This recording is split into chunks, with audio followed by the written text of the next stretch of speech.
अस्सलाम वालेकुम नाज़रीन, मैं हूँ सलवा हसनैन। आप देख रहे हैं सूर्या न्यूज़। आइए नजर डालते हैं आज की अहम खबरों पर। Full report Faiz Sindhi. JUI ने हमेशा गैर मुल्की एजेंडा को नाकाम किया। पाकिस्तान अफगानिस्तान की बर्फ पिघलने वाली है। JUI के सिवाय कोई हुकूमत नहीं बन सकेगी। JUI के मरकजी सेक्रेटरी सेनेटर मौलाना अब्दुल गफूर हैदरी और कायद सिंध अलामा राशिद सोमरू की सिंध कौंसिल इजलास से खिताब। सिंध की तमाम नशिस्तों पर उम्मीदवार खड़ा करने का फैसला।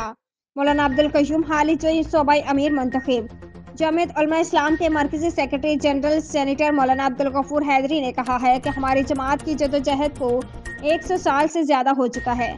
अंग्रेज़ के खिलाफ बात करना मौत को दावत होती थी। इस वक्त भी हक के परचम को बुलंद रखा और उन ख्यालात का इजहार उन्होंने जामिया हमादिया में JUI सिंध मजलिस अमूमी से खिताब करते हुए कही।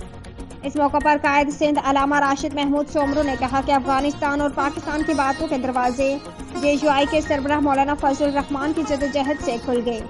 पाक अफगान बर्फ जल्द पिघलने वाली है। मौलाना हैदरी ने कहा कि हमने जमहूरी जदोजहद के लिए बड़ी कुर्बानियां दी।